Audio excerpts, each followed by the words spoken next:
اوکی.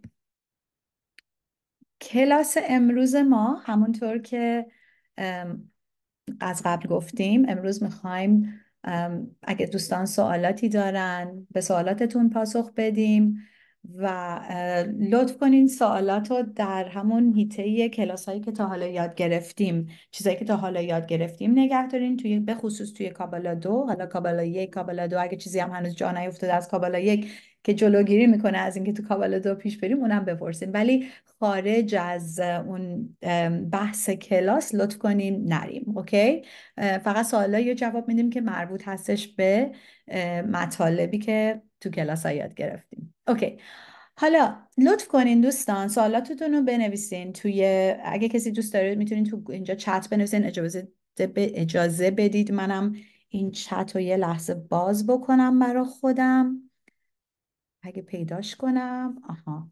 خب، و میتونین سوالاتتون رو اینجا بنویسین. اگه کسی دوست داشت میتونین بیاین سوالتون رو میتونین بالا بپرسین. قبل از اینکه حالا تا شما فکر میکنین سوالاتون چی هستش و سوالتون رو بنویسین یا اینکه بیاین بالا، من میخوام یک کوچولو یه توضیح کوچولویی راجع به چی بدم. میخوام یه توضیح کوچولویی بدم راجع به کلن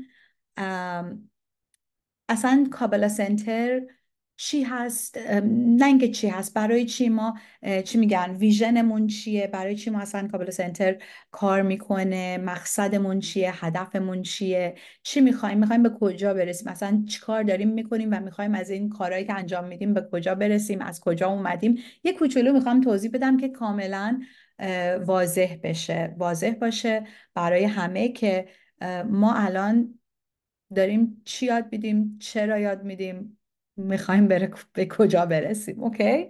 و بعد لطف کنید و سوالاتتون رو جواب میدم. اوکی. خب کابالا همونطور که میدونیم قدمتش میرسه به هزاران سال پیش، پس یه چیزی نیستش که ما اومدیم الان اختراع کردیم و داریم شیر میکنیم. کابالیست های متعددی در طول زمان اومدن و چیکار کردن و این حکمت رو، که این حکمت چی هستش؟ قوانین انرژی جهانی که به ما یاد میده که چطور با این قانونای انرژی جهان کار بکنیم، چطور باشون کار بکنیم تا بتونیم واقعا زندگیمون رو بهتر کنیم. مثل قبلا این مثال رو زدم.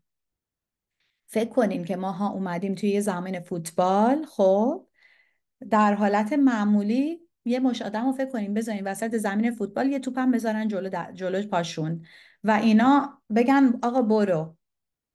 کجا برو؟ بعد برو ریس هم هست، چی میگن، مسابقه است. اگه نه قوانین رو میدونیم، نه تمرینی داشتیم، نه هیچی میدونیم، چطور میتونیم بریم ببریم؟ یارو توپ برمیداره شروع میکنه دویدن. بعد چی میگن، داور اخراجش میکنه، میگه چرا منو اخراج کردی؟ آقا من داشتم با توپ میرفتم، کجا میرفتم هم خدا میدونه کجا میرفتم، ولی داشتم میدویدم. نه خب توپو نمیشه دست بزنی. میدونستش، از کجا میدونست؟ قانونا رو نمیدونست. پس چی؟ ما اومدیم باید اول یکی بیاد این قانونا رو به ما یاد بده، بگه آقا این بازی فوتبال اینجوری کار میکنه، این پنالتی داره، نمیتونی اصلا دستت بگیری، باید فقط با پا باشه، حالا سرت هم گاهی میتونی به توپ بزنی، از این ور خط نمیتونی بری اون ور، از اینجا نمیتونی جلوی نمیدونم این جلوتر از این آدم مدافعین نمیتونی باشی وقتی تو، حالا قانونا رو که خودتون بلدین دیگه.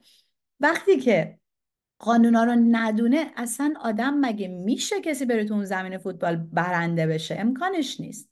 ما هم همین حالت اومدیم توی این دنیا. اکثر آدما، بگیم 99.9% آدما نمیدونیم اصلا قانونا چی هستش، فقط اومدیم داریم میدویم دوره و خودمون مثل یه موشخورما توی چرخش همجوری داریم میدویم بدون اینکه بدونیم چی به چیه. ولی کابالا اومده به ما قوانین رو در اختیار ما گذاشته. خب قوانین انرژی جهانی که همه چیز توی این دنیا چی گفتیم؟ گفتیم همه چیز انرژیه. همه چیز توی این جهان انرژی هستش. این جهانی که ما توش هستیم 1% هست، اینی که من الان احساس میکنم، میبینم، میچشم، حس میکنم با حواس پنجگانم، فقط 1% هستش. فقط 1% این کل جهان هست. 99% دیگهش چیه که من اصلا حس نمیکنم با این حواس پنجگانم و اون اصلا اصل مطلب هست. این پایین کجا هستیم؟ توی این جهان ما، توی این جهان ملخوت اومدیم نشستیم که ملخوت، اون ملکوتی که میگیم فکر نمی کنم باشه، چون وقتی من رفتم ملکوت رو، حالا دارم همین بین جمله ها میخوام بعضی از سوالایی که دوستان پرسیدن جواب بدم. ملکوت اونی که من خودش نمیدونستم که مفهومش چیه، ذره رفتم ریسرچ کردم. اون مفاهیمی که راجع به ملکوت گفته، مثلا ملکوت میگه آسمان ها اینا، اون ملکوت نیست، قاطی نکنیم، اوکی؟ ملکوت این جهان 1% ما هستش. این پایین، اون توی درخت زندگی، اون پایین، اون آخرین سفیرات دنیای ما الان تو ملکوتیم. اوکی؟ پس اومدیم قوانین انرژی رو اومده کابالا به ما یاد میده تا بتونیم حالا یه شانسی داشته باشیم که بریم ببریم. این هم نیست که هر کی قانونو بدونه میبره، درسته؟ قانونا رو باید بدونی، درست باشون بازی کنی. اصل مطلب حالا میگیم قانونا رو الان بدونیم چطوری انرژی کار میکنه، بدونیم چطور همه چی باید لازمه انجام بشه، ولی انجامش ندیم، خب اونم که چه فایده. اوکی، پس اصل مطلب کابالا اینه. کابالا یعنی کل کلمه، خود کلمه کابالا یعنی دریافت. کابالا حکمتی نیستش که به ما بگه برای اینکه واقعا به اون جایی که میخوایم، اون هدف نهایی که میخوایم برسیم، نباید دریافت بکنیم، نباید چیزی داشته باشیم، فقط باید من باشم و اون حس. خیلی از عرفانا هستن نه، میگن که باید به یه جایی برسی که فقط هیچی نمیخوای از دنیا، درسته؟ خب کابلا میگه نه، ما اومدیم تو این جهان که دریافت بکنیم. روشلب به ما میگن که روشلب که مؤسس، یکی از کابالیستای بزرگ زمان ما بودن و مؤسس کابالا سنتر در اورشلیم، به ما گفتن که میگن که اصلا آدم ذاتش اینه که اگه فکر نکنه که یه چیزی بهش، از یه چیزی بهش میرسه، از یه چیزی میتونه ازش به دست بیاره، از یه چیزی اصلا انگشتش هم بلند نمیکنه. نه، پس ما نمیگه به ما این حکمت کابالا اینو نمیگه که آقا جون باید بری همه چی رو رها کنی، همه خواسته های مادی، همه دیزایرها، همه امیال، همه چی رو رها کنی و بری و بده. اینا درست نیست. تا وقتی که به اون امیال، به اون خواسته ها و چیزای مادی، تا وقتی اونا رو میخوای به هیچ جا نمیرسی. نه، کابالا اینو به ما نمیگه. بالا میگه اوکیه، تمام چیزا داشتن عشق، داشتن پول، داشتن ثروت، داشتن خونه، داشتن دوست، داشتن کار، داشتن همه چی، داشتنش اوکیه. دریافت کردن همه چی اوکیه. کابالا یعنی دریافت، ولی دریافت فقط برای خودم اوکی نیست. اوکی نیستم چی؟ بر حسب اون قوانین نیست. هر وقتی که من یه چیزی رو توی این جهان دریافت میکنم فقط برای خودم، خودخواهانه، خب دریافت میگیرمش و نمیتونم دریافتی بکنم که بتونم به اون مفهوم واقعی کلمه که با من بمونه انرژی اون چیز با من نه تنها که نمیمونه، بلکه بر حسب اون قوانین معنوی جهان درون من یک مدار کوتاهی ایجاد میکنه که مثل یه لامپی که میسوزه منم میسوزم. هر بار که درون من وجود مدار کوتاه ایجاد میکنه و یه ذره میسوزم، گفتیم چی درست میشه؟ یک لایه هایی ایجاد میشه به نام کلیپود که بین من و نور خالق جدایی میافکنه، بین من و نور روحم جدایی میافکنه، بین 1% و اون 99% جدایی ایجاد میکنه. گفتیم از کلاس یک کابالا که نور خالق همه جا هست، همیشه در هر لحظه نور خالق همه جا هست، نه تغییر میکنه، نه تکون میخوره، نه هیچی، همه جا حضور داره. فقط این ظرف هستش، این ما هستیم که متغیر هستش و تغییر میکنیم. گاهی بازی میتونیم دریافت کنیم، گاهی بسته ایم، گاهی انبساط پیدا میکنیم، گاهی انقباض پیدا میکنیم، گاهی ظرفمون بزرگ میشه، گاهی کوچیک میشه، گاهی اصلا بسته از، گاهی ماییم که تغییر میکنیم و این قوانینی که داریم یاد میگیریم، کابالا در حقیقت داره به ما کمک میکنه که چی؟ نه اینکه نور رو چی کارش کنیم، نه، نور همیشه هست، همیشه ثابته، همیشه تغییری درش نیست. کابالا به ما یاد میده با این ظرفمون چی کار کنیم که اون نوری که همیشه هست، همیشه ثابته، همیشه همه جا در هر حالتی وجود داره، اون رو چطور دریافت بکنیم. و از کلاس اول قدم های متفاوتی برداشتیم و یاد گرفتیم که چطور میشه این نور رو دریافت کرد. و داشتم چون گفتم که میگم کابالا، حکمت کابالا میگه او دریافت بکنی، ولی چی؟ برای به اشتراک گذاری، نه فقط برای خودم. اون وقتی که واقعا میتونیم حقیقتا اون نور رو دریافت بکنیم و موجب کامیابی ما میشه. و دلیل اینی که کابالیستای متعددی در طول زمان، در طول تاریخ اومدن و چکار کردن؟ این حکمت رو یاد دادن و این حکمت رو نه گسترش دادن و ادامه دادن و معمولا از معلم به دانش آموز و اون دانش آموزا معلم می شدن و بعد دانش آموز به این نحو ادامه پیدا کرده. و چرا واقعا ادامه پیدا کرد؟ خیلی چیزا تو تاریخ بودن که اومدن و نیستن و اصلا وجود ندارن، ولی این چرا اولا که از نور هستش of course، ولی این حکمت ادامه پیدا کرده تا اینجا برای اینکه این کابالیست ها زندگی میکردن کابالا رو، نه اینکه فقط یه چیزی رو مثل یه استاد دانشگاه مثلا برن درس بدن و بعد برن خونه. زندگی همه چی رو میکردن. حالا بی‌احترامی نمیکنم به استاد دانشگاه، خدای نکرده، ولی مثلا دارم میگم این چیزهایی که آموخته ها رو زندگی میکردن. خب درس فقط نمیدادن و چیز، واقعا یه چیزی بود که روزانه تدریس اصلیشون اصلا از راه ببخشید رفتارشون بود. خب پس به این نحو از معلم به دانش آموز همینجوری کابالا ادامه پیدا کرد. و ما از اون سلسله‌ای که کابالیستایی که ما کابالا رو ازشون یاد میگیریم و درس میدیم، میره چی؟ از ربی شیمون بار یوخای شروع میشه که ما از کتاب زوهر، از این کتاب زوهر همه آموخته هامون، منبع همه چیزایی که یاد میدیم، همه چیزایی که زندگی میکنیم از این کتاب زوهر هستش. و زوهر توسط ربی شیمون بار یوخای حدود 2000 سال پیش آشکار شد و یکی از دانش آموزان ایشون رفتن 13 سال توی یک غاری بودن و اونجا دریافت کردن اون حکمت رو، اون نور رو. میگن که موسی، الیاهوی نبی، اینا می اومدن و با ربی شیمون درس میخوندن، بهش یاد میدادن و بعد ربی شیمون اومدن بیرون بعد 13 سال و با دوستانشون که 10 نفر با هم بودن، ربی شیمون و 9 نفر دیگه، این ظهر رو آشکار کردن.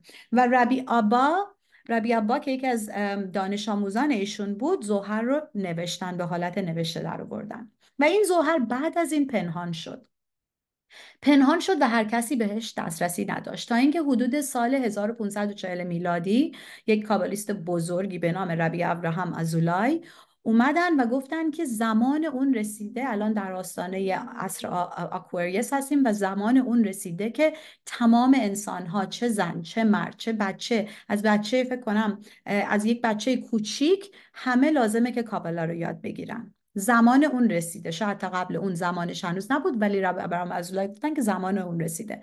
و سپس آری بزرگوار اومدن ظهر رو باز کردن برای ما به نحوی که بیشتر قابل فهم باشه. البته حتی نوشته‌های آری هم خیلی به اون وضوح نیست. و بعد ایشون ربی اشلگ مؤسس کابالا سنتر هستن اومدن و بعدشون بیشتر باز کردن، با الهام الهی میگن روشلک همه چی رو دریافت کرد و در اختیار ما گذاشت، نه از مغز. و رابی برندواین و سپس سال 1969 رافبرگ و کرنبرگ اومدن و گفتن چی؟ آقا این کابالا رو ما الان میخوایم ببریم به همه انسان ها، به همه آدم ها، مهم نیست دین چیه، مذهب چیه، که اینو هم از به لطف کرنبرگ داریم که ایشون گفتن چرا زنا نباید یاد بگیرن، چرا بچه ها نباید یاد بگیرن، چرا فقط آدمای خاصی تو سن خاصی باید یاد بگیرن. نه، این یه چیزیه که همه زندگی آدم ها میتونه تغییر بده و باید بذاریمش در اختیار همه انسان ها و بگذاریم که چه سختی هایی رو کشیدن در این راه. و که امروزه کابلا سنتر توی تمام دنیا ما گروه داریم، سنتر داریم و غیره. که چرا چرا میخوایم که این حکمت قوی رو، این حکمت نیرومند رو برای چی میخوایم در اختیار انسان ها قرار بدیم؟ برای اینکه در طول تاریخ هم کابالیستا همه مقصدشون این بود که کمک کنن تا برسن انسان ها به اون صلح، هم به صلح بین انسان ها و اون صلح درونی، برای اینکه بتونیم در این جهان یک تاثیر مثبتی ایجاد کنیم، یه تغییر مثبتی ایجاد کنیم. اگه دنیامون رو واقعا ببینیم خیلی تاریکه الان و تمام کنفرانس های صلح و گفتارهای فلان و هیچی کاری نتونسته بکنه. و کابالیستا باور دارن که کابالا تنها چیزی هستش که میتونه حقیقتا اون تغییر رو به وجود بیاره، برای اینکه به همه ما داره میگه که چطور یکیه که ما درون خودمون تغییر ایجاد کنیم تا اون تغییر جهانی ایجاد بشه. و اینکه نه فقط در حد تغییر جهانی، بلکه همه ما قصد و هدف ما اینه که از یاد دادن اینه که بشریت، انسان ها، همه ما، تک تک ما بتونیم به اون fulfillment، به اون کامیابی برسیم، به اون کامیابی و به جایی برسیم که اون اصل مطلب خلقت خودمون رو داریم ایفا میکنیم، که اومدیم اینجا که با هم به اشتراک بذاریم، برسیم به اون حالت مشیخ، به اون حالت مسیحا که چی؟ که فقط نور رو ما داریم حس میکنیم. و از کجا میتونیم به اون راه برسیم؟ وقتی که همه انسان ها قبل از اینکه به فکر خودشون باشن، به فکر دیگران باشن، که هر یک ما دریافت میکنیم فقط برای به اشتراک گذاری. ارزش هایی که هست توی کابلا سنتر میگن values، فکر میکنم میشه ارزش ها. اینه که چی میخوایم به همه انسان ها اون قدرت رو بدیم، اون توانایی رو بدیم تا بتونن به اون کامیابی برسن. همه ما مثل میگن گرسنه معنوی، spiritually hungry هستیم و میخوایم با حس فروتنی و با یگانگی و با عشق برسیم به اون جایی که همه ما میرسیم، همه ما اون کامیابی رو دریافت میکنیم. اون بینش، اون دیدگاه، اون ویژن چی هستش که مال کابلا سنتر؟ که معنویت یه چیز همچین پیچیده و غیر قابل فهم نباشه برای انسان ها. میخوایم یه کاری کنیم که این معنویت برای همه قابل درک باشه، قوانین برای همه قابل درک باشه، تا بتونن اصلا یه معنویت یه چیزی نباشه که حالا اینجا هستش، حالا من کارهای زندگیمو پیش میرم، یه چیزی هم هست به نام جعبه معنویت که گاهی میرم درشو وا میکنم که یا به به و چهچهی بگم. نه، یه چیزی باشه که این معنویت اصلا بخشی از زندگی منه، اصلا بدون اون زندگی نیست. تمام تو تار و پود زندگی من هستش، اون قوانین، اون ابزار، اون ارزش ها بخشی از تار و پود زندگی روزانه من هستش. و ما رو به کجا میرسونه؟ و به جایی خواهد رسون به امید خدا که هممون بتونیم برسیم به اون احساس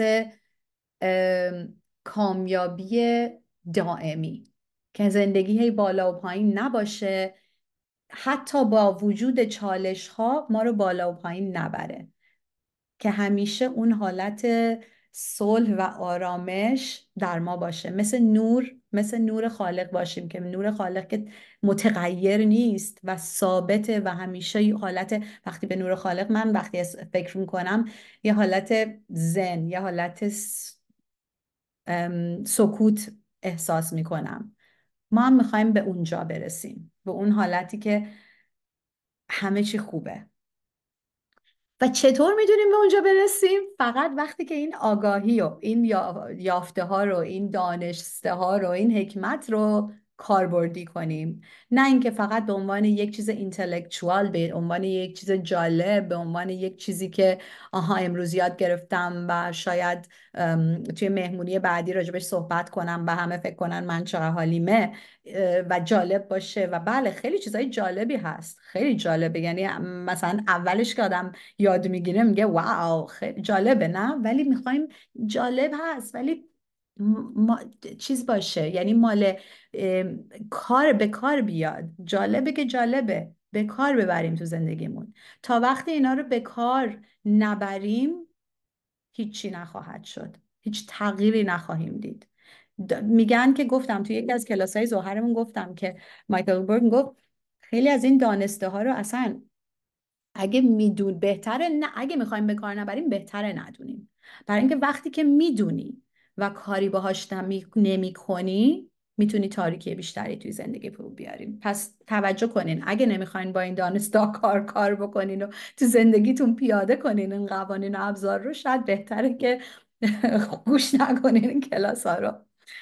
و چطور میتونیم واقعا به اون راه برسیم؟ دوباره میگم از راه اون اشتراک گذاری تحول آفرین. البته تمام اون از راه مقاومت و همه اون چیزایی که یاد دادیم، ولی در نهایت ما میخوایم چی بود؟ هدف اصلی از اومدن ما توی این جهان این بود که به اشتراک بذاریم و وقتی که به اشتراک بذاریم میتونیم چیکار کنیم؟ میتونیم اون تغییر و تحول واقعی رو در خودمون به وجود بیاریم. اشتراک گذاری هم بهش فکر نکنیم به این نحو که من دارم به یک کسی لطفی میکنم، من دارم لطف میکنم به اشتراک میذارم، من آدم خوبی هم دارم به اشتراک میذارم. من باید درک کنیم که تنها راه دریافت کردن اشتراک گذاشتن هستش، یا حالت چرخه‌ای هست. وقتی به اشتراک میذاری اون وقتی که دریافت میکنی و وقتی دریافت میکنی لازمه به اشتراک بذاری. توی عبری ریشه کلمه شیرینگ اشتراک گذاری هست نتن، نون تاف نون. خب مثل یه حالت اولش نونه وسطش یه تاف بعد نون که چیه؟ که به ما چی نشون میده؟ به ما نشون میده این چرخه رو نشون میده، اول و آخرش یکیه، اول و آخرش اون نون است و به ما نشون میده که چی؟ برای دریافت لازمه به اشتراک بذاریم. حالت سرکتری و چرخه وجود داره. اوکی.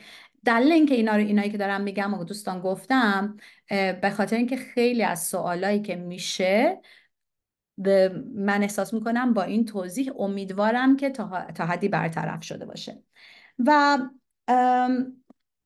بعضی اوقات مثلا خب وقتی که به اینجا رسیدیم، حالا دوستان کابل دو هستن، راه زیادی هست تا طی بشه، چطور میتونیم به اشتراک بذاریم با بقیه؟ شاید میخوایم یه چیزی رو که توی کلاس اشتراک گذاری کلاس 5 فکر میکنم بود یاد گرفتیم که وقتی که بزرگترین حالت، بالاترین حالت اشتراک گذاری وقتیه که بره یه نفر رو این حکمت رو با دیگران به اشتراک بذاره و کمک کنه به یه شخصی که بیاد و بتونه در خودش تغییر ایجاد کنه، که نور رو بشناسه، که حریفش رو تشخیص بده و بتونه تغییر و تحول در خود ایجاد کنه.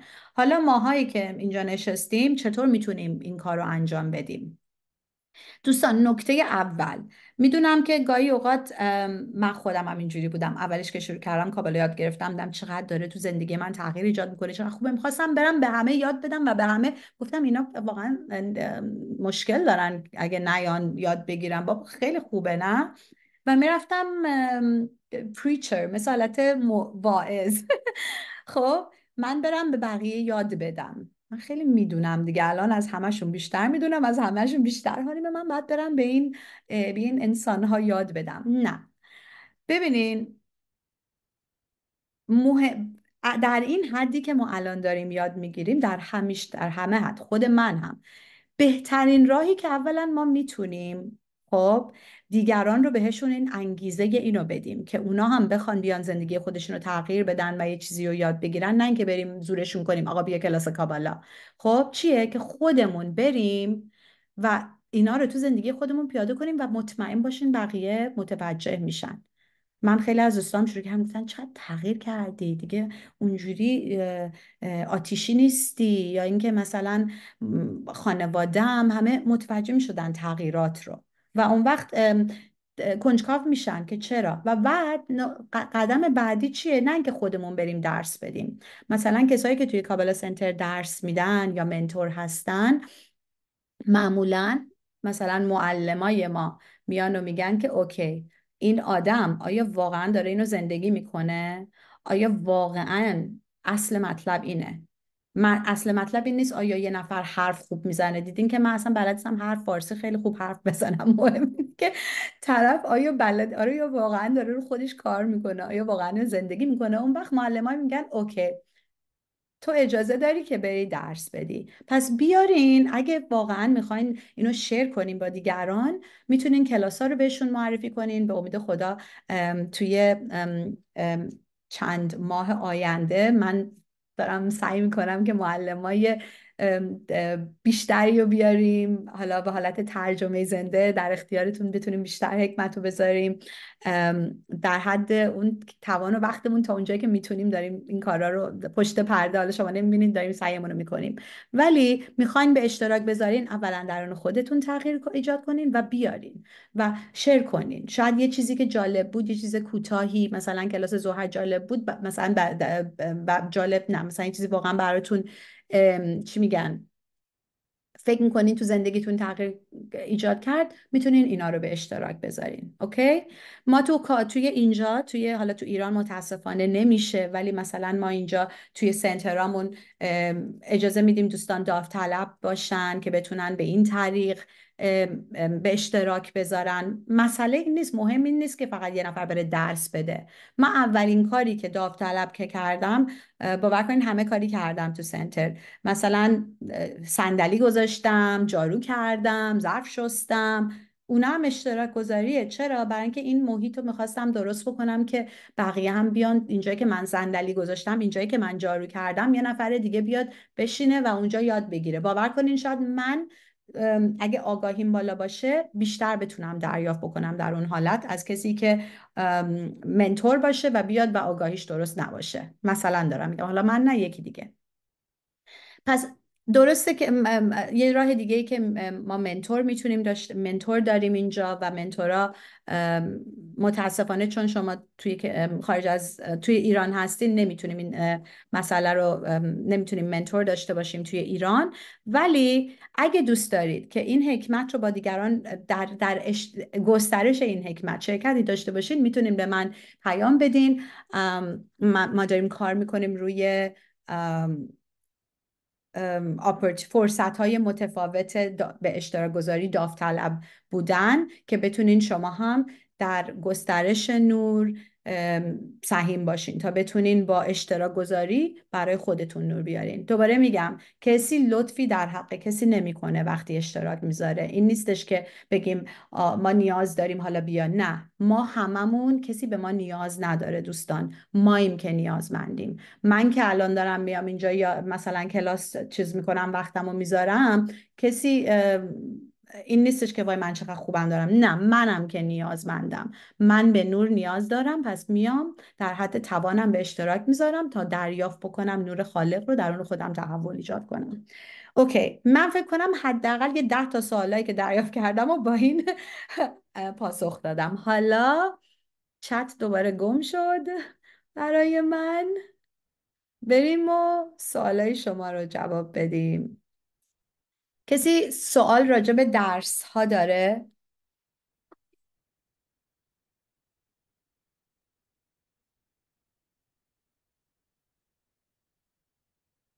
اگه کسی سوال داره میتونه دستش رو ببره بالا.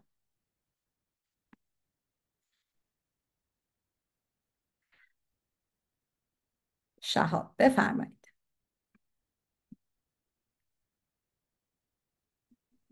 سلام، بفرمایید، صداتون. سلام، وقتتون بخیر. وقت شما. صدای من میاد؟ بله، خیلی هم خوب. ممنون، وقتتون بخیر. من دو سه تا سوال داشتم، حالا نمیدونم همه رو یه جا بپرسم یا دونه دونه بپرسم. اگه دوستان زیادی بودن که سوال داشتن، یه دونه دونه، اگه هیچ کی سوال نداشت چشم. خب بفرمایید. پس دونه دونه میپرسم، اگر اوکی. فرصت شد دوباره بقیه‌شو مرسی. میپرسم. یه سوال خیلی مهمی که من داشتم در مورد بحث تیکون هستش. بله. یکی اینکه تفاوت عمدهش با بحث کلیپوت به چی هستش، چون خیلی تعاریفشون شبیه به هم دیگه است. یعنی ما از کجا تشخیص بدیم یه چیزی تیکون ما هست یا کلیپوت ما هست؟ این یه چیزی. دو، من حالا مثلا از کجا بفهمیم اون چیزی که ما فکر میکنیم تیکونمون هست واقعا این تیکون ما هست؟ چون خیلی وقتا پیش میاد که آدم اینجوری، حالا برای من پیش اومده، شاید برای دوستان دیگه هم پیش اومده باشه، مثلا یه چیزی رو تصور میکنم که تیکونم هست، توی شرایطش که قرار میگیرم، مثلا فرض کنید عصبی شدن.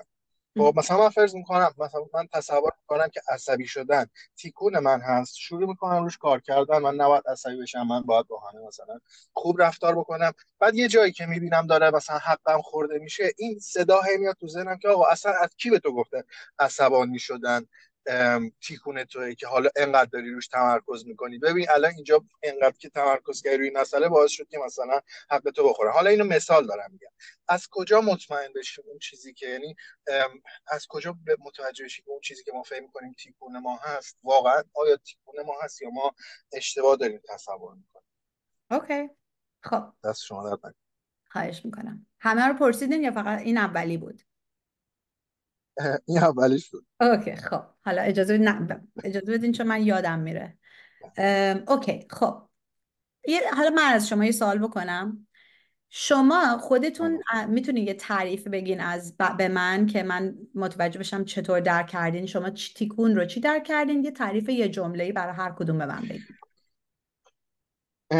من تصورم اینجوری بودش که تیکون چیزیه که ما به صورت آگاهانه و انتخابی با خودمون به این دنیا آوردیم، ولی کلیپوت چیزی هستش که ما خودمون توی این دنیا میسازیمش. یعنی چیزی نیستش که ما آورده باشیم که مثلا اون مشکل رو حل بکنیم.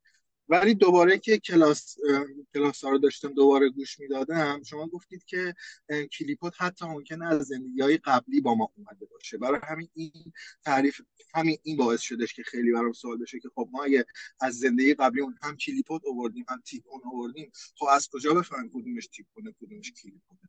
من خودم یعنی تعریف عمدم اینجوریه که تیکون اون چیزی هستش که ما انتخاب کردیم برای اینکه میایم توی این دنیا این تیکون رو بیاریم برطرفش بکنیم، ولی کلیپوت رو قبل از اینکه بیایم به این دنیا انتخابش نکنیم، توی همین دنیا میسازیم.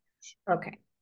خب تعریفتون از تیکون دقیقا درست هستش. تیکون خب وقتی که ما آدم ها از اون ظرف اولیه متلاشی شد و اومدیم توی این جهان، خب از همون اول هر کدوممون یک چیزی رو انتخاب کردیم. خب بگیم اون اول یه چیزی رو انتخاب کردیم، این بخش من، این روح من که بخشی از اون ظرف هست یه چیزی رو انتخاب کرد. خب حالا مثلا بگیم خشم بود. خب اومد توی این جهان که چیکار کنه؟ این خشم رو متحول بکنه که دیگه عصبانی با عصبانیت رفتار نکنه، مثلا داریم میگیم. اوکی. بعد این تیکون منه، من اینو انتخاب کردم، اومدم لازمه که توی این جهان اینو اصلاح کنم. خب حالا کلیپوت که همونجور که گفتین چیه؟ کلیپوت بخشی از اون سیستم حریف هستش، بخشی از اون سیستم منفی هستش که چیکار میکنه؟ بین من و روحم جدایی ایجاد میکنه. این کلیپوت رو ما ایجاد میکنیم، مثل یه لامپ که میسوزه، چی میگن، یه لایه سیاهی تو لامپ ایجاد میشه، مدار کوتاه. ما هم دقیقا مثل همین، هر بار که یک مدار کوتاه ایجاد میکنیم با رفتار واکنشیمون، یه لایه دیگه ای درست میشه. خب درسته، ما داریم این کلیپوتا رو میسازیم و این کلیپوتا یه حالت چیز متافیزیکی هستن که مثل یه ویروس که انگار جون نداره ولی جون داره. میدونین چطور میگم؟ ویروسن، یه انگل، مثل حالت انگل هستن. خب که چیکار میکنن؟ من این رو ساختم، این جانداره ولی مثلا هوشمند نیست. حالا هوشمند و درست غیرش میگم؟ هم نمیخوام حالا یه چیزی بگم که چون دقیقا متوجه نمیشم درست. چی منظورتون چیه، نمیخوام بگم آره. من ام، د- یه انگلی فکر کن، من یه انگلی رو ساختم، یه چیز متافیزیکی ساختم. حالا این یک زندگی از خودش داره، یه چیزی داره که میتونه رشد کنه، بزرگتر شه و کارش اینه که چیکار کنه؟ جدایی بندازه بین من و روحم. حالا چرا ما از زندگی های قبلیمون داریم میاریم؟ برای اینکه ما بر حسب تیکونمون، خب بر حسب تیکونمون توی از لحاظ معنوی اگه حساب کنیم که اصلا زمان و مکان و اینا وجود نداره، درسته؟ ما این کلیپوت ها رو، اینایی که ساختیم تو زندگی های قبلیمون، خب بعضیشو چرا، با اینکه حالا توی دیتیلش نمیخوام برم، وقتی که ما به اون جهان میریم یک پروسه یا حس طی میکنیم، پروسه از دنیا رفتن، یه پروسه که طی میکنیم که بعضی از اون چیزا شاید مثلا از بره، نمیخوام واردش بشم، ولی یه سری از این انگلا رو هنوز از زندگی دیگه قبلیمون میاریم بر حسب تیکونمون، برای اینکه از همون بچگی شروع میشه کار ما، درسته؟ پس فکر کنین تیکون یه درست. چیز، یک اصل مطلب است که من برداشتم از این زندگی به اون زندگی، اگه اصلاح نکنم با خودم میبرم. و این بچه های تیکون، این چیزایی که اون مشکلایی که من ساختم برای خودم، اون انگلایی که من ساختم برای خودم بر حسب تیکونم، از زندگی گذشتم باز با من میان. یعنی یه چیز جدایی هست، خب تیکون اون مبحث است که من باید روش کار کنم، اینم اون لایه هاییه که باید از بین ببرم. و اینی که من از زندگی قبلی میتونم برای خودم کلیپوت بیارم، نمیدونم چطور توضیح بدم، چطور کارمامو میتونم از زندگی قبلی بیارم، انرژی هایی که چیزایی که اصلاح نکردم و میتونم بیارم. خب همینه دیگه. مشکل درکشو اگه برام توضیح بدید درسته. چی نه، هست. من سوالم این نیستش که ما چطور تیکون کلیپوت رو با خودمون میاریم. من عرض کردم که من تصورم اینطور بودش که ما شما فرمودید که تعریفت رو بگو از کلیپوت و تیکون.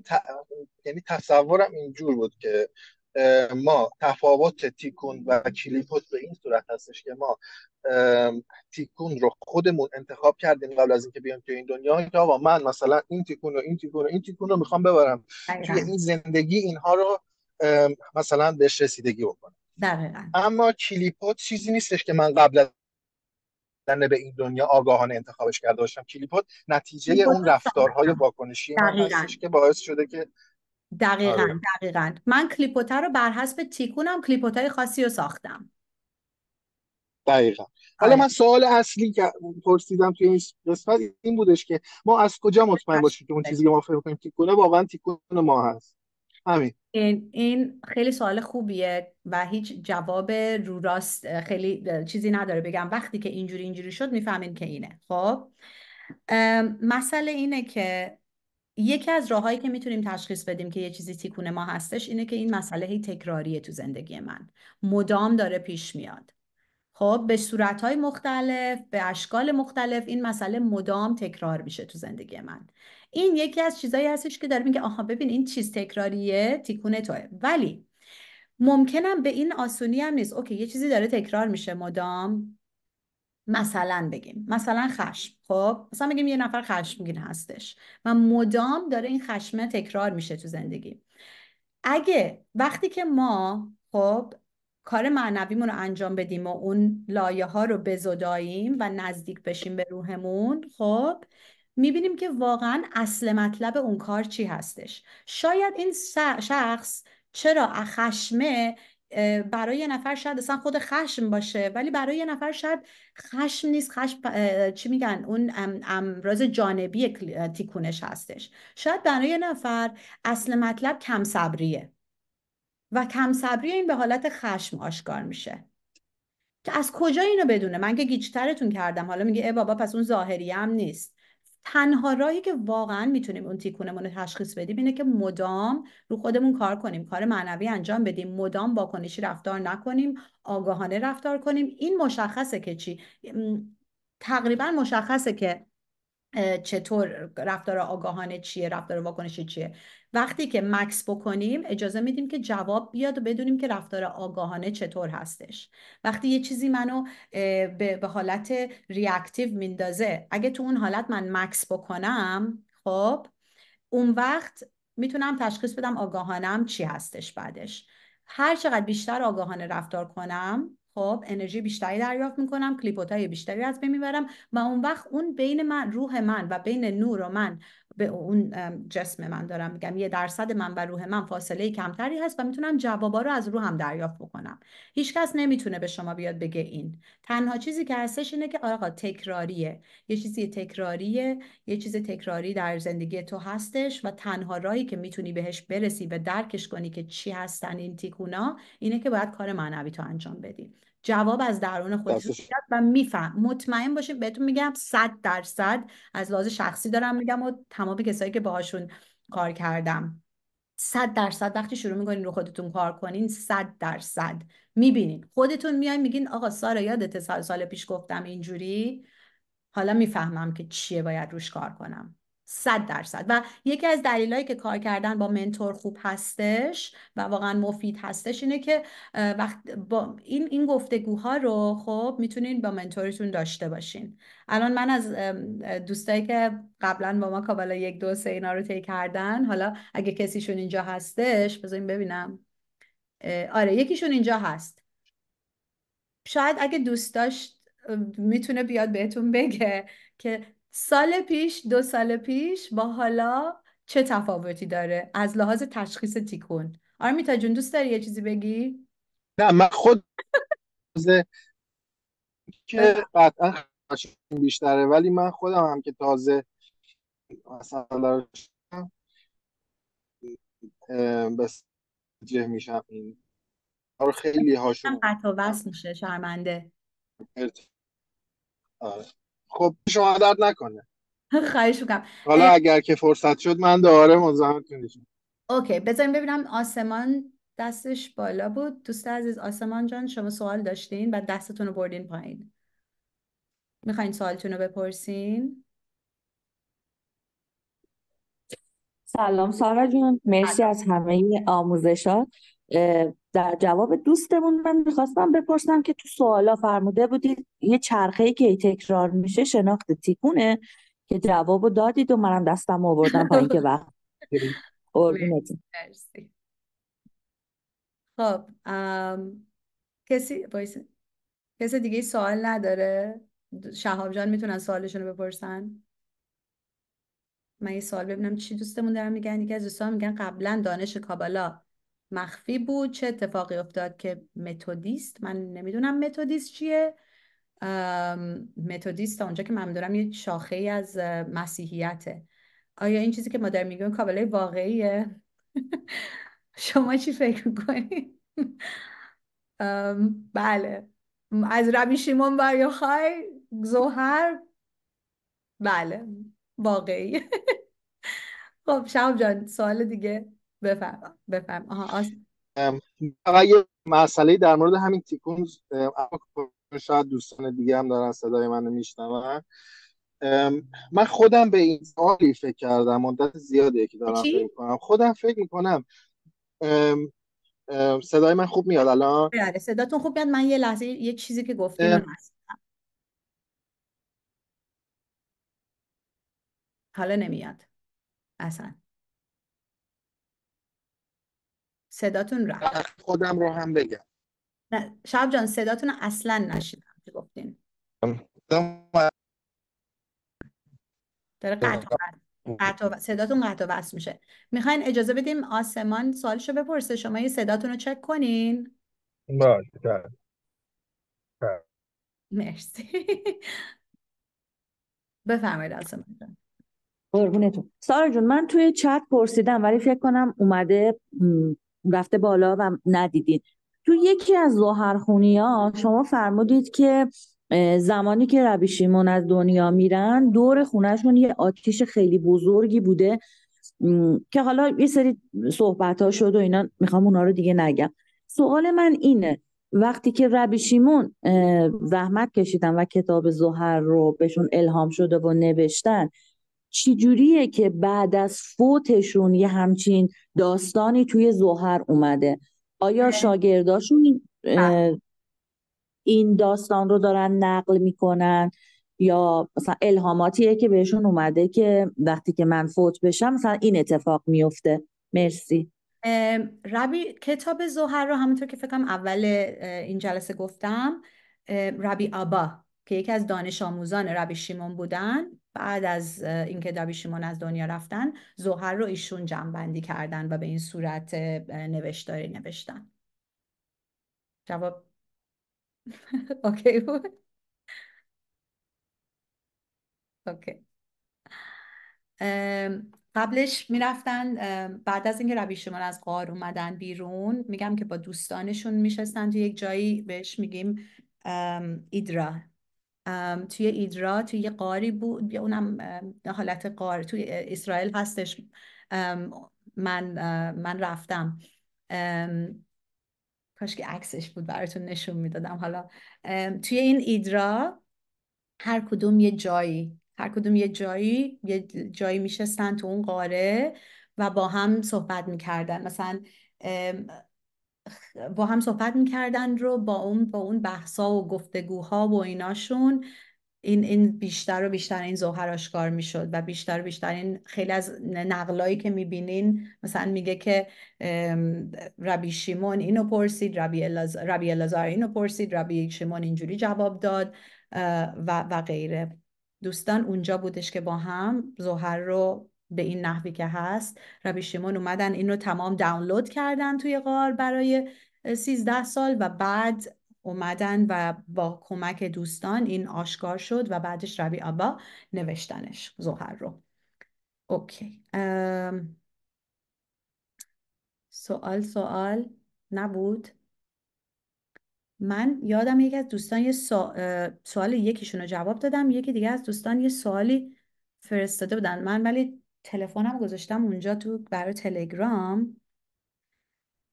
ببینم سوالشون رو پیدا میکنم. مینوال کسی نمیخواد فعلا سوال دیگه بپرسه؟ یادم رفت سوال بخونم. آها، فکر کنم سوال یکی از سوالایی که گفتن کجاست؟ دوستمون پرسیده بودن که ما گفتیم که چیه توی جهان،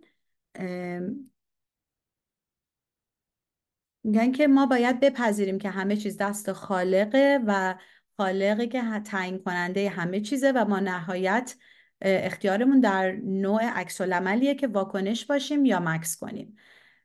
ایشون میگن که من کاملا این حرف رو قبول دارم، اما برعکس اصلا این مسئله رو معنوی و ارزشمند نمیبینم، برای اینکه بلکه به شدت برام حقارت آوره که موجودیت ما تا این حد تحت تاثیر جبره و ما هیچ کاره ایم، مثل یک گیم طراحی شده و خالق داره با همون بازی میکنه و آزمایش میکنه ما رو و مثل یه برده هستیم. حالا توضیح چیه؟ خب ببینین، برمیگرده دوباره این به همون مطلب کلاس 6 کابالا 1 که گفتیم مقصد که گفتیم که اصلا ما چرا اومدیم توی این دنیا.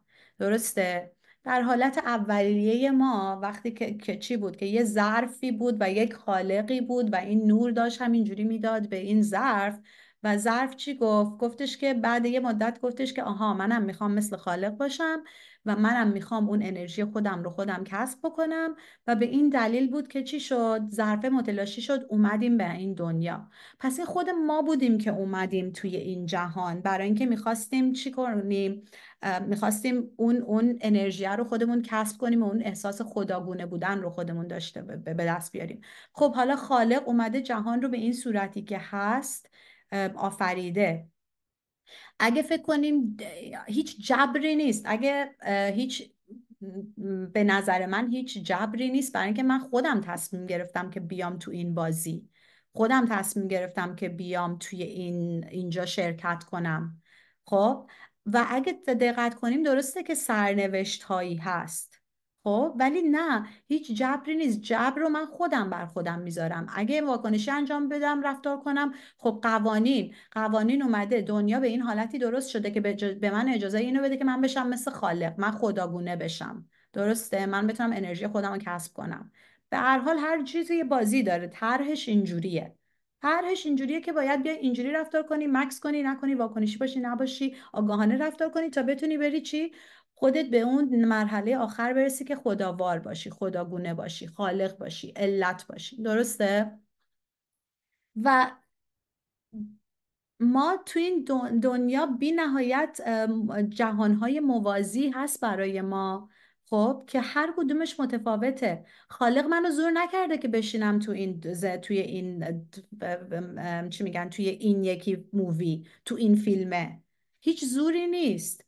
اگه برم آگاهانه رفتار کنم، همین حالت واکنش رو همیشه نداشته باشم، زور نیست. میرم تو زندگی بهتره، میرم تو اون بهتره، میرم تو از اون بهترم، باز میرم تو بهتره، از اون یکی بهترم، باز میرم تو بهتره. پس در حقیقت با این که سرنوشت هایی هستش که نوشته شده و به این حالته، ولی هیچکی من زور نمیکنه بمونم تو اینی که با بدبختی و فلاکته. اگه توی یه جایی باشیم که تمام اون پتانسیل روحمون رو آشکار میکنیم و تمام اون کامیابی رو دریافت میکنیم و همه چی خوبه، آیا میگیم خدایا چرا جبر داری؟ نه، میگیم دمت گرم. نه، پس هیچ جبری نیست.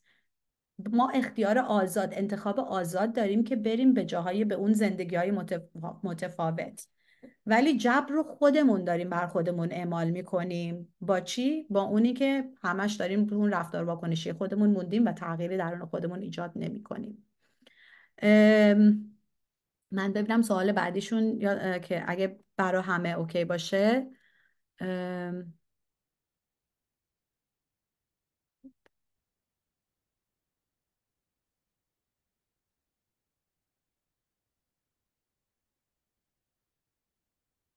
آها، خب ببخشید سوال طولانی بود.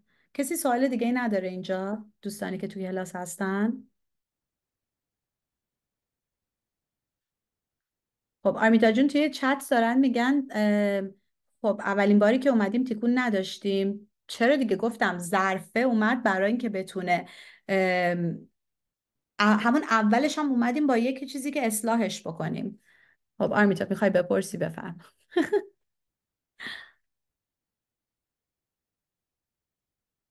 بفرمایید شهاب جان، بعد شما سوالتو بپرس. صداتون نمیاد.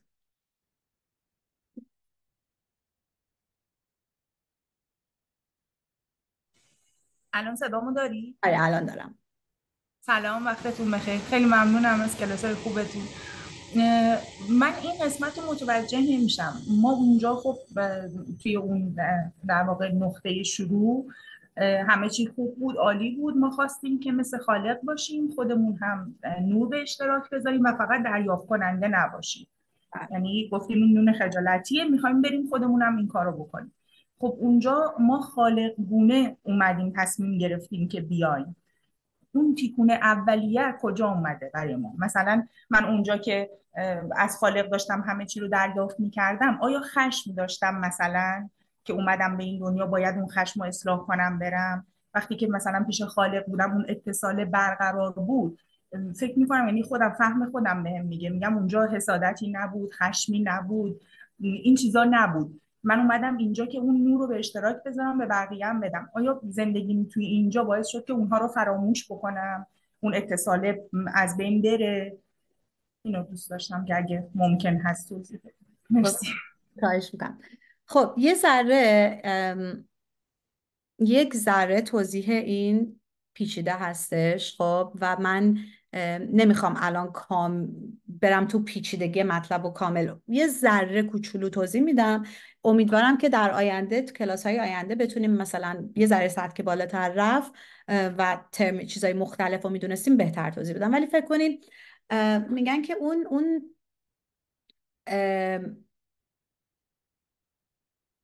اولش، خب وقتی که برمیگردیم به داستان چی؟ برمیگردیم به اون داستان آدم، خب و داستان آدم و حوا. اون تیکونی که ما میگیم، خب میگن حضرت آدم، میگن چی شد؟ حضرت آدم میگن که یک خیلی بزرگ مثل اون ظرف اولیه ما رو تصور کنین چی؟ آدم. خب میگن که این آدم خیلی بزرگ بود و وقتی که آدم رفت اون چیز رو انجام داد، وقتی که آدم خب رفت اون سین گناه رو بگیم انجام داد، خب اون وقت بود که اون تیکونا ایجاد شد. خب ظرف خواستش که بیاد و اون انرژیش رو کسب کنه و همه این چیزا و این حالت ایجاد شد. قدم اول این بود که این آدم و حوا اومدن توی این باغ بهشتی و چی شد و گفتن که آقا بفرما. این متصل بودن، کامل اتصال کامل داشتن با نور خالق، تو اون باغ بودن. حالا بگیم یه هفته، میگن 6 روز، یه هفته، هرچی که یه هفته ما نیست، نه؟ و چی شد؟ برای اینکه اون مسئله اصلی، برای اینکه واقعا اون خالق وار بودن ما خب عملی بشه، میگن که این آدم و حوا اصلا هیچ انتخاب آزادی نداشتن که اینکه برن اون گناه رو انجام بدن. پس میرن و چی؟ میرن اون گناه رو میرن. حالا حوا رفت، میگن که حوا رفت اون مار وسوسش کرد و رفت از اون درخت زندگی، درخت دانش خوب و بد، ببخشید، از اون درخت دانش خوب و بد یک میوه برداشت و خورد. و بعد چی شد؟ و بعد آدم، اینا خوردن اینو و بعد خالق اومد به آدم کرد، گفت چیکار کردی؟ گفت این زنی که تو به من دادی منو وسوسه کرد که اینو بخورم. و در اون موقع چی شد؟ اینا میگن که در اون لحظه بود که این پروسه شروع شد برای همه ما. اون پروسهش تیکون برای همه ما شروع شد. چرا میگم ما همه انتخاب کردیم از اون ظرفه یه چیزی رو بیاریم؟ برای اینکه حتی این گناه آدم و حوا هم بخشی از اون پروسه بود. اوکی؟ این گناه آدم و حوا هم بخشی از این پروسه بود که باید انجام میشد. میگن که کابالیستا میگن، روش فقط میگه اینا اصلا حق انتخاب نداشتن، باید انجام میشد، باید میرفتن. هی نگین لامصب این حوا این کارو کرد ما اومدیم اینجا، باید انجام میشد این. خب پس میگن که همه آدم، خب همه ماها، میگن همه ارواح انسانها از جاهای مختلف آدم اومدن. یکی از چشش اومده، یکی از گوشش اومده، یکی از نوک پاش اومده و بر حسب اینی که از کجای آدم ما اومدیم یه سری چیزای خاصی رو هر کدوم ما باید روشون کار بکنیم. حالا دیگه بقیهش رو نمیگیم که چی و کجا و چیز، چون خیلی پیچیده است و بالاتر از سطح ما، ولی در حقیقت از اون لحظه بود که اون پروسه شروع شد. اوکی؟ خب قلب نشون دادین یعنی اوکیه. خب شهاب عزیز بفرمایید. سلام مجدد. سلام مجدد. سوال بعدی که داشتم در مورد دعا بود. شما توی آگاهی ظهر هفته پیش گفتیم که زندگی ما یک زمین قابل کشته که ما هر چیزی بکاریم رشد میکنه، فقط کافیه که این آگاهی رو داشته باشیم و بدونیم چطوری دعا کنیم. من سوالم این بودش که اگر ما چیزی رو داریم دعا میکنیم که به ضرر خودمونه، یا چیزی رو داریم دعا میکنیم، مثلا فرض بکنیم من عاشق یه دختری شدم که این دختر الان نامزد یکی دیگه است، خب من الان برم دعا بکنم که خدای من این دختر رو میخوام. خب این یه زندگی باید از همدیگه بپاشه تا من بتونم به آرزوم برسم. بعد شما گفتید که هر دعایی که ما بکنیم امکان نداره که برآورده نشه. این برای من خیلی سوال بود. البته خودم خیلی بهش فکر کردم، حالا یه چیزایی تو ذهن خودم هم هست، ولی من گفتم. حالا شابین یه چیزی بگم، میخوایم برای این کلاس اگه اجازه بدین، چون همه دوستان اون رو شرکت نمیکنن، اگه دوست دارین اینو بذارین توی گروه، سوالتون رو اونجا جواب بدم که در حد کاملا یک و دو اینو نگه داریم. چشمتون بی‌بلا. من ممنونم ازتون. خب راجب کابلا 1-2 شب جان سوال دیگه ای نیست؟ حالا بذارید دوستان دیگه سوالشون بپرسن بعد من. مثل اینکه همه خجالتی هن امروز.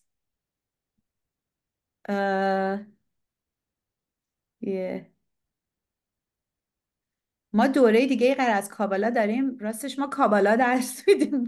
دوره دیگه یعنی چی؟ منظورتون رو متوجه نیستم. کابالا، ما کابالا سنتریم، کابالا درس میدیم. خب فاطمه بفرمایید. سلام سارا جان، امیدوارم حالت خوب باشه. سلام. حالا همگی دوستانی هم که اینجا خوب باشه. امیدوارم که همه اوکی باشه، ایام به کام باشه. سانجا الان داشتید راجع به تیکون صحبت میکردید. من اینجا یه صحبت متاسفانه رسیدم که اشاره کردید به داستان آدم و حوا. من یه چیزی که خیلی باهاش تو ذهنم هنوز باهاش مسئله دارم اینه که داستان آدم و حوا برای من خیلی داستان مثلا انگار یه قصه از یه رمانه، یه همچین چیزیه. خب و تو کتم نمیره که مثلا خودم رو محدود کنم به این داستان و بگم اوکی خلقت مثلا از اینجا شروع شده. یعنی گرایشم بیشتر به سمت نظریه داروین، تکامل و این موضوع هستش تا بیام به یه قصه یکم مثلا حالت میگم کتاب داستان باشه با چیز کنم، بیشتر اون جنبه علمیش رو قبول میکنم. ببخشید اینقدر رو گفتم چون که این موضوع اوکی. خیلی منفیه. آره اذیت میکنه و همیشه اه، میدونی همین باعث میشه که دین مثلا برای من خیلی جذاب نباشه و به علم بیشتر اعتقاد پیدا میکنم تا مثلا دوست داشتم اگه اجازه دارید یعنی اجازه داشتم نمیدونم اینجا سوال کنم و شما براتون مقدوره توضیح بدید خوشحال خیلی میشم. سوال خیلی البته مربوط به کلاس کابالا 1 و 2 نیست، ولی فقط در یه چیز کوچولو فقط برای در این حد میگم چون احتمالاً خیلی از دوستان دیگه هم اینو میخوان بدونن. اینه که وقتی ما میگیم آدم و حوا، اولا که حتی خود کابالیستا هم میگن یه چیزی رو میگن برشیت، پیدایش یه الف و پیدایش بت، که اون پیدایشه که هیچ کابالیستا نقض نمیکنن این داستان تکامل رو و همه جهان رو و همه این چیزا رو، اینا رو اصلا. یه چیزی میگن برشیت الف و برشیت بت که توی چیز جزئیاتش نمیخوام برم. و وقتی ما میگیم آدم و حوا و داریم به این حالت میگیم،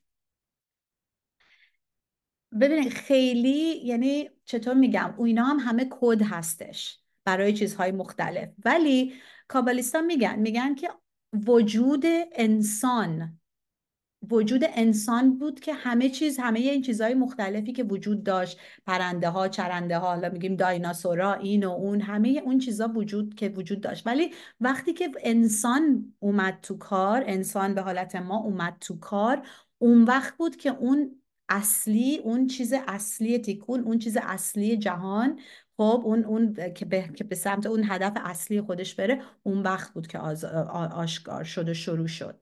یعنی همه این چیزا درسته، تکامل و چیزای آدما و حیوانای مختلف که بوده، اینا همه نمیگن نبود، اینا بود. ولی وقتی که انسان اومد وارد کار شد، خب اون وقت بود که همه چی شروع شد. و این میگم آدم و حوا رو، اولا که یه چیزی راجع به علم بگم. خب علم فقط توی هیته 1% هستش و علم چیزایی هستش که ما میدونیم، چیزایی هست که کشف کردیم و میدونیم، و خیلی از چیزای علمی هم بعداً میاد نقض میشه. درسته؟ وقتی که ما داریم حکمتی رو به حالت کابالا رو داریم یاد میگیریم، اولا بفهمیم که درک کنیم که با منطقمون نمیتونیم پیش بریم. خب با 1% وجودمون نمیتونیم پیش بریم.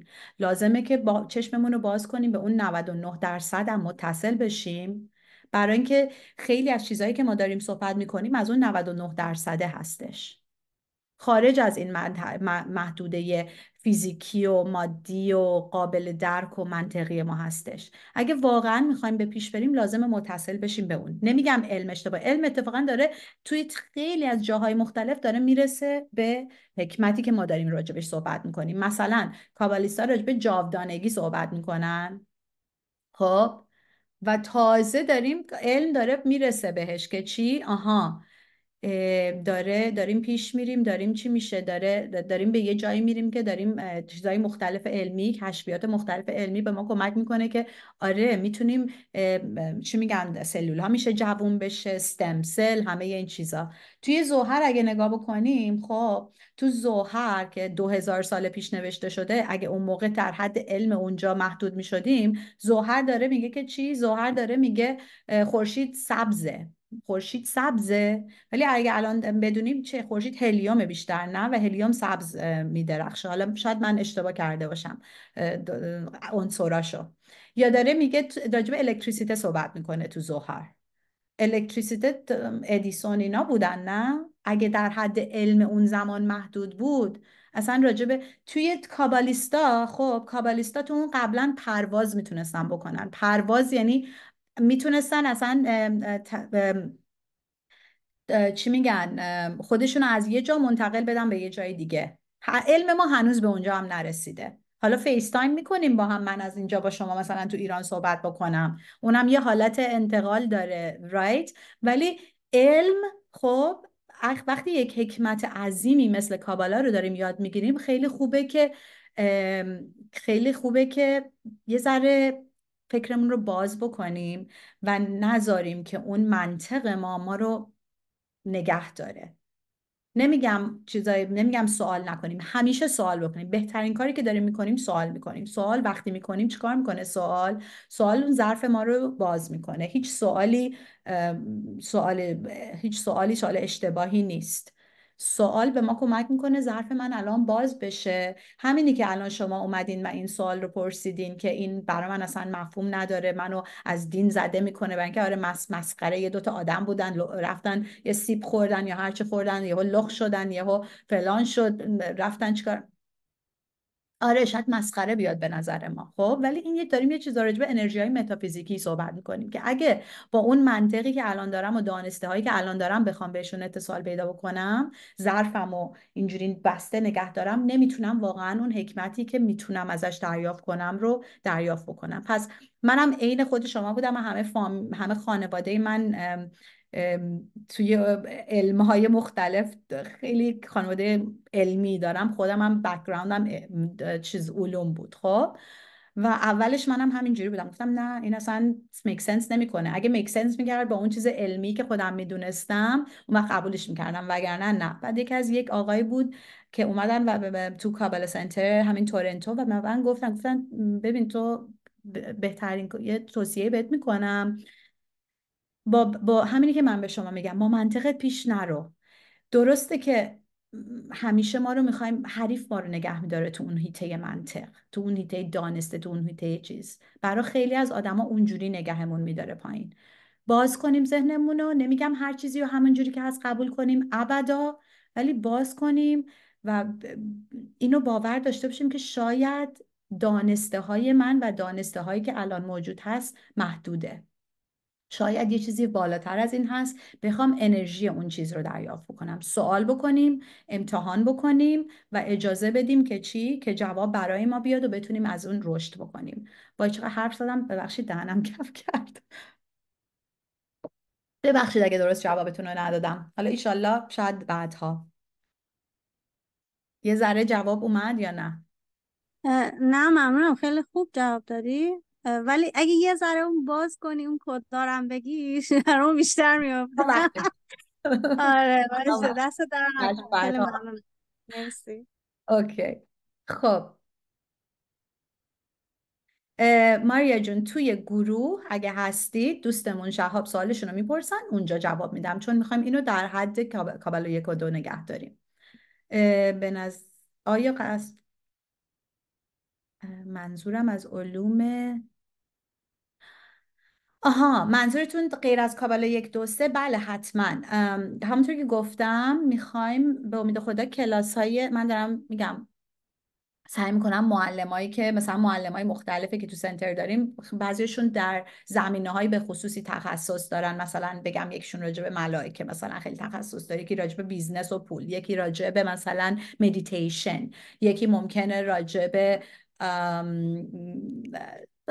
مباحث مختلف و کار میگیم راجع به خواب، تعبیر خواب، یکی راجع به استرولوژی. داریم کاری که میکنیم، داریم سعی میکنیم، میخوایم براتون سمینارهای مختلف رو بیاریم با معلم‌های مختلف، به امید خدا ببینیم اگه میتونیم حداقل ماهی یکی رو براتون اجرا کنیم. ولی این کابالا 1 2 و 3 پایه همه چیز هستش. یعنی اگه اینا رو پایه همه چیز هستش که بتونه کمک کنه زندگیمون رو کاملا متحول بکنیم و حتی اون چیزای غیره رو هم بتونیم بهتر درک بکنیم. پس امیدوارم روز به جان جواب داده باشم سوالتون رو. گروه نیستید ماریا جون؟ یه لینک گروه رو براتون الان اینجا میذارم، شما هم بیاین عضو گروه ما بشین، قدمتونم روی چشم. حالا من نمیدونم چطور لینک گروه رو پیدا کنم، کجاست؟ آها اینها. خب بفرمایید. خب کسی دیگه ای سوالی نداره؟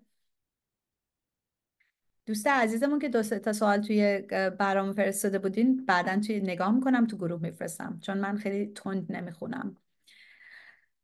اوکی، کاش مثل آبان و آذر. آها، به امید خدا استرولوژی ماهای دیگر رو، بله به امید خدا اونم سعی میکنیم. آریو برزن سوال داشتین؟ بفرمایید دوستان. ما چند دقیقه سوال آخر، چون یه ذره دیر شد. سوالی داشتین دوست عزیز؟ آریو برزن؟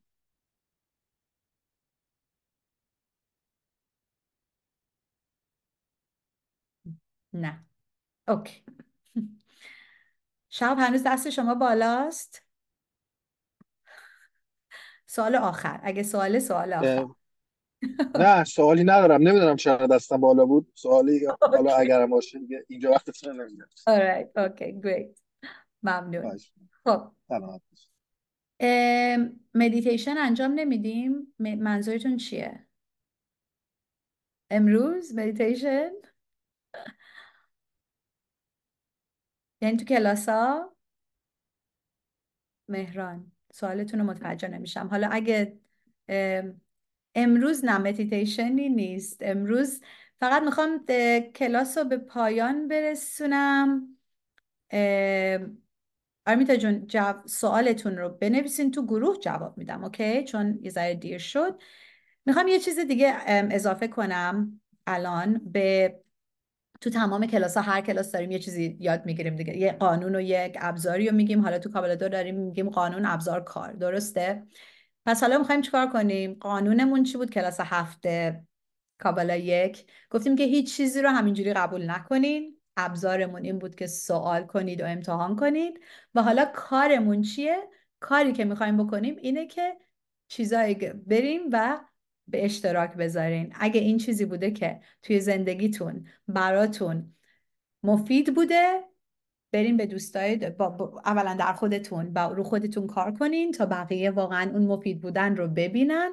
و اگه کسی علاقه داشت باهاشون به اشتراک بذارید، کلاس‌ها رو باهاشون به اشتراک بذارید، کانال رو باهاشون به اشتراک بذارید، بگین که بیان وارد گروه بشن، لینک‌ها رو بهشون بدین و به این ترتیب قدمی بردارین برای اینکه بتونین بیشتر دریافت کنین انرژی این حکمت رو. همچنین اگه کسی دوست داره برای انجام کار داوطلبانه با ما، یک لحظه بذارین این ریکوردینگ رو خاموش کنم. خب